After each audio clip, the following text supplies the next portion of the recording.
মাদক সম্রাট Pablo Escobar বিশ্বের অন্যতম ধনী এবং নৃশংস অপরাধী বলেই পরিচিত।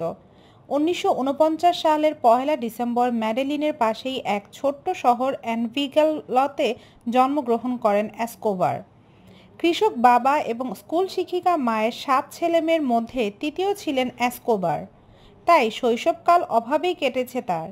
কৈশোরে পদার্পণ করতে ম্যাডেলিনের আবাসঘরে এসকোবার, আর সেখান থেকে শুরু হয় পাবলোর অপরাধ জগতের পদার্পণ। কিংবদন্তি রয়েছে যে শিশু পাবলো ঘোষণা করেছিলেন তিনি মিলিনিয়র হবেন, এবং তিনি হতাশও করেননি। গাড়ি চুরি, নকল লটারি টিকিট বিক্রি সহ ছোটখাটো অপরাধ করতে করতে পরবর্তীতে স্থানীয় গ্যাংস্টারদের দেহরক্ষী হিসেবেও কাজ শুরু করেন তিনি, আর এভাবেই অপরাধ জগতে পরিচিত মুখ হয়ে যান।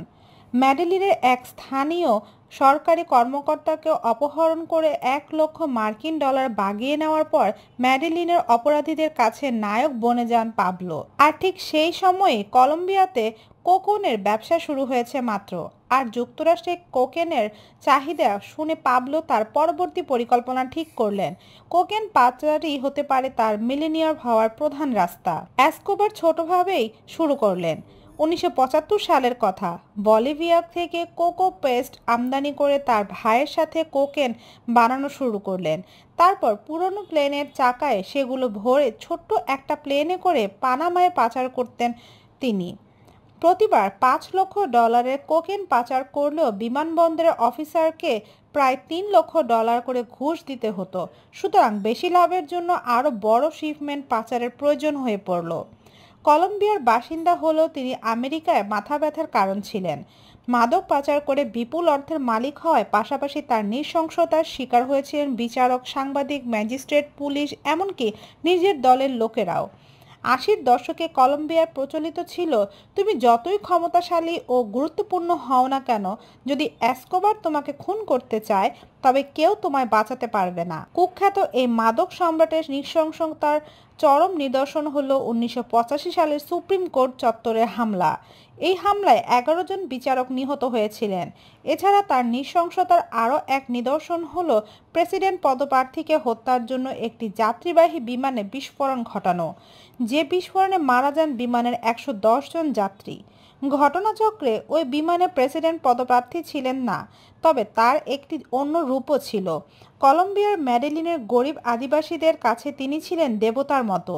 তাদের জন্য এসকোবার স্কুল, পার্ক, হাসপাতাল, স্টেডিয়াম, চার্চ এবং আবাসন তৈরি করতেন, লক্ষ লক্ষ টাকা খরচ করতেন। ১৯৭৬ সালে প্রেমিকা মারিয়া ভিক্টোরিয়া হেনাকে বিয়ে করেন। সেই সময় এসকোবারের বয়স ২১ এবং মারিয়া ১৫।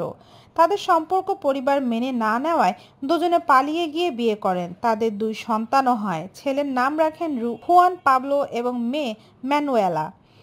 এহেন নৃশংস মানুষটি আদ্যোপান্ত ফ্যামিলি ম্যান ছিলেন। পরিবারের কথা ভেবে নিজে কখনো মাদক নেননি। একবার পুলিশের হাত থেকে পালিয়ে বাঁচার জন্য পরিবার নিয়ে পাহাড়ে আশ্রয় নেন। সেখানে তখন খুব শীত। কোলে বসা ছোট্ট মেয়ে ঠক ঠক করে কাঁপছে। ২ ব্যাগের মধ্যে থাকা প্রায় $২০,০০,০০০ পুড়িয়ে দেন মেয়েকে শীতের হাত থেকে বাঁচাতে। পরিবার ছেড়ে থাকতে ভয় পেতেন এসকোবার, আর ভয় পেতেন আমেরিকার জেলে থাকতে। তাকে প্রত্যাপনের জন্য আমেরিকার সঙ্গে একটি চুক্তি হয় কলম্বিয়ার। নিজেকে বাঁচাতে তিনি কলম্বিয়া সরকারকে প্রস্তাব দেন $১,০০০,০০,০০০ বৈদেশিক ঋণ তিনি মিটিয়ে দেবেন আমেরিকার হাতে তুলে না দেওয়া এবং অপরাধমূলক কাজকর্ম কমিয়ে আনার শর্তে তিনি আত্মসমর্পণও রাজি হন। তবে তারপরও তার একটি শর্ত ছিল। সেই শর্ত অনুযায়ী আত্মসমর্পণের পর তিনি সরকারি জেলে থাকবেন না, নিজের তৈরি জেলে থাকবেন। সেই জেলে তার নিজস্ব নিরাপত্তা রক্ষী থাকবে। জেলের আশেপাশে ২ মাইলের মধ্যে কোনো সরকারি নিরাপত্তা রক্ষী থাকবে না। প্রশাসন তার শর্ত মেনে নেয়। এসকোবার তার নিজের তৈরি জেলে থাকতে শুরু করেন। নিজের বানানো জেলটির নাম হলো লা ক্যাথেড্রাল। কি ছিল না সে বিলাসবহুল জেলে! Gymnasium, spa, swimming pool, helipad, football মাঠ সহ নানা কিছু। ৫ বছরের জন্য তিনি সেই জেলে থাকতে রাজি হন। জেলের অদূরেই ছিল এসকোবারের মেয়ের বাড়ি। তিনি যাতে জেল থেকে মেয়ের বাড়ি দেখতে পান তার জন্য একটি টেলিস্কোপ লাগানো ছিল। তবে জেল থেকে তার অপরাধমূলক কাজকর্ম কমেনি, সবকিছুই চলছিল আগের মতো। জেলের মধ্যে নিয়মিত যৌনকর্মী এবং দামি দামি খাবার আনা হতো।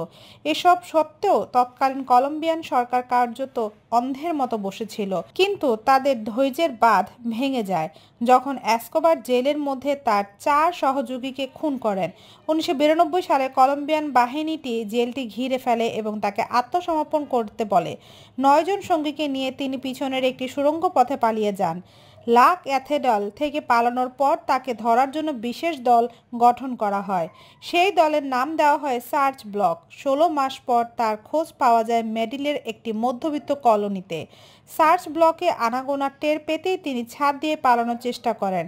পালানোর সময় পুলিশ গুলি চালায়। তবে পুলিশের গুলিতে তার মৃত্যু হয়েছে নাকি ধরা পড়ার ভয়ে এসকোবার আত্মহত্যা করেছেন তা নিয়ে ধোঁয়াশা থেকে গিয়েছে। একটি গুলি লেগেছিল তার পায়ে, একটি বুকে, আর শেষটি হলো তার মাথায়। তবে এসকোবারের সঙ্গী সাথীদের মতে শেষ গুলিটি এসকোবার নিজেই তার মাথায় করেছিলেন, কারণ তিনি বলেছিলেন, আমি যুক্তরাষ্ট্রের কোনো জেলখানায় পচার চেয়ে বরং কলম্বিয়ার মাটিতেই শুয়ে থাকব। পরদিন কলম্বিয়ার জাতীয় সংবাদপত্র লা প্রেন্সা এই শীর্ষ সংবাদ হিসেবে প্রকাশিত হলো, কলম্বিয়ায় নির্দয় মাদক সম্রাট আর নেই।